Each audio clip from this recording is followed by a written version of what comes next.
Your WNEM TV5 News Update. Good afternoon, everyone. I'm Colette Boyd. A top story this afternoon, a possible timeline for the reopening of a local mall. The Genesee Valley Center Mall remains closed after a recent water main break.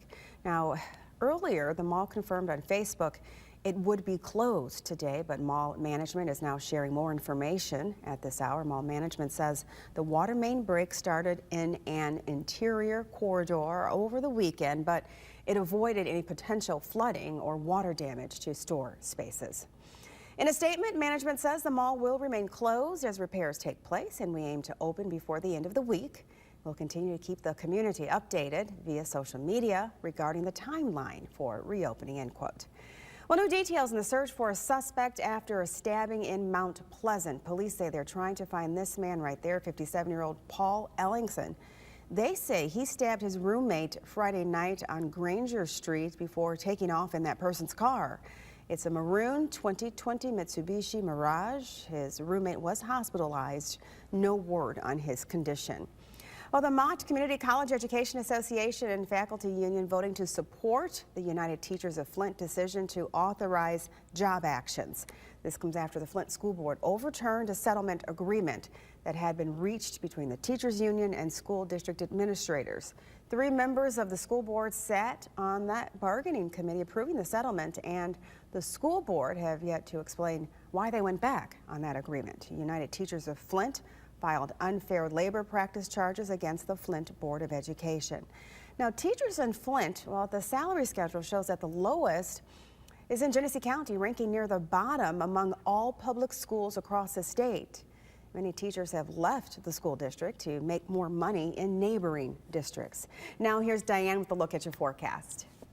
We are eyeing our pinpoint Doppler radar today because rain chances are back in our midweek forecast. I have even seen just a few sprinkles today, and it will mainly be a lighter rain that we have to work through. You're going to find these scattered rain showers here on our radar and watching for more rainfall towards our west. Be mindful, though, that there is a dry layer of air that this rain has to fall through, so that will allow some evaporation of our raindrops. So just be mindful that when it does fall, it'll be kind of a lighter rain, even a few sprinkles, and some of us may make it through the day with dry weather. You'll even find that the hour-by-hour forecast is not excited about that rain that we were picking up on our Grand Rapids radar. So I do anticipate that rain to push through here this afternoon. So your rain chances will be isolated to parts and even communities of mid-Michigan, and we'll still keep those in towards the evening commute, because overnight we have another system that we're going to be watching. This will mainly be off towards our south, but I'm just cautious that that northern edge is going to be coming into Lapeer, Flint, Owasso, along I-69, and even a few showers may try to be thrown up a little bit further north of that as we go into tomorrow morning. Now, some weather data has been keeping all of mid-Michigan completely dry, so we're really going to be watching the location of this one. So be cautious that the further south you go, the higher your chances of rainfall. If you're commuting to the Detroit area tomorrow, I would anticipate that you will find that you do end up using your windshield wipers. But as we go through the day, that system does push eastward and will dry out for the later half of our Thursday. And as we go into Friday, though, we'll start to bring in a little bit cooler air from the north. You'll see that here in our temperature trend.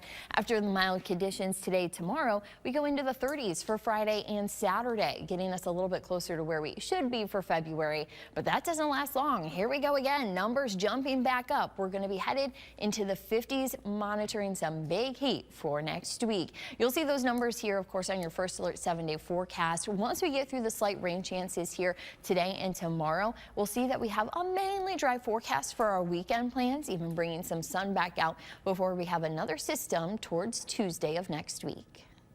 Remember to tune into WNEM TV5 on air and online 24/7 for the latest news, weather, and information.